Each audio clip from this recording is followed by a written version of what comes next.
Guys, we got through all 6 that went wrong, and I only have to translate, which is 9:30. We just watched Screen 2 and it's good. Watching Screen 3 on Netflix tomorrow. Watching we can't watch Screen 4, 5, or 6 because it's not on Netflix. Anyway, start reading. What exciting. Bertram blinked at this piece of fiction. He hadn't done any such thing.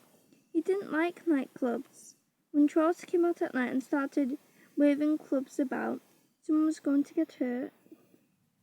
Bertram had no illusions about who that someone was likely to be. In any case, he told his mother he'd be back early.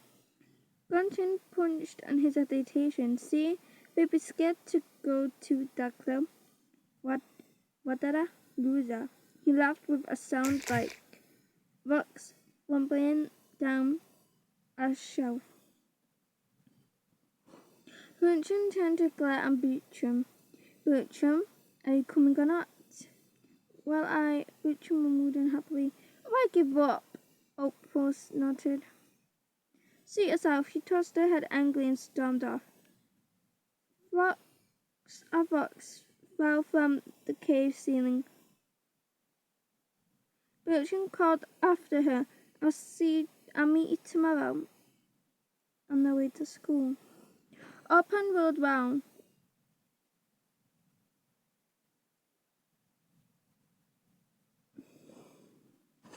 Don't bother.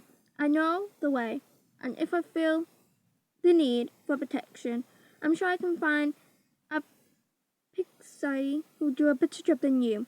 She marched on down the path and out of sight. Bertram ground. A giant hand sprung Bertram round. He found himself nose to nose with Ganty, whose eyes were narrowed to slits. In a voice like the grinning of ice over rock, the bigger troll said, Listen, you, stay away from my chocolate. Bertram glared at Ganty. His mother was right. Chocolate wasn't a polite word for a female troll, especially one like Opal. It sounded particularly unpleasant when a troll like Bertram used it. Amazing himself by his own daring, Bertram said, She's not your girl. Bertram flexed his muscles. Yeah? Yeah. Said Bertram. Yeah? Yes. Bertram felt he was getting the hang of this conversation. Bertram stepped back, never taking his eyes off Bertram's. He stuck 2 fingers like ballers into his crathing of a mouth and blew. A piercing whistle echoed around the cave. At the summons, 2 more trolls glided into view. Bertram realized that they were on roller skates and that he was in big trouble. It was generally through a doctor's academy that Grinton, Cat, Gabriel, and Wolfme, I don't know what his names are, around for the 3 reasons. The first was that they were stupid. They made Granton himself look halfway intelligent by comparison. There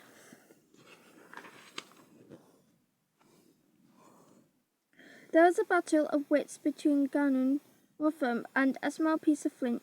The flint would probably win, even if the other 2 cheated.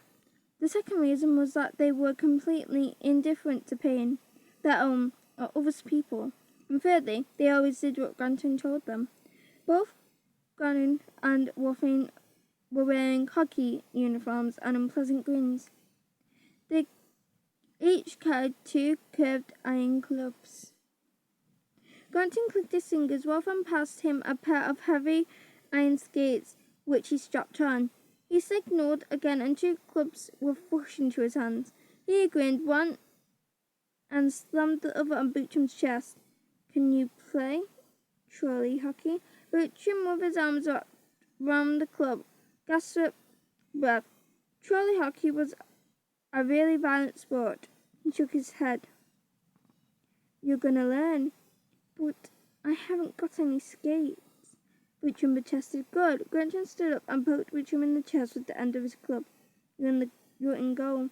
Ganty and his hench trolls swooped, and Bertram found himself the target of a nightmare attack. His tormentors skated too fast for Bertram to follow, much less dodge. Sometimes they used their clubs to hit rocks at him, blasting them with such force that he could hear the air being torn apart, and those that missed him would shatter explosively against the walls of cave-in. Next moment, Gentian and his thugs would slam Bertram, sending him spinning to the floor. Sometimes they hooked their clubs around his feet, holding his legs underneath him. When Bertram was too bruised and wounded to stand, Gentian standed to the others to stop. He swooped in and held his hockey club across Bertram's throat, almost choking him. "I don't like you," said Bertram constantly. Bertram choked. "I noticed," he wheezed. "I don't like you," Bertram went on, "'cause you hang around my chocolate. I don't like you 'cause you're littler than me. And I don't like you 'cause you're no good at trolley hockey. And I don't like you 'cause your mum's weird, and so are you. You're not a proper troll, you're just a thing." Bertram managed to gasp. "Leave my mum out of this," but Gretchen wasn't listening. That's all we're going to read tonight because it's going to end soon. So, bye guys.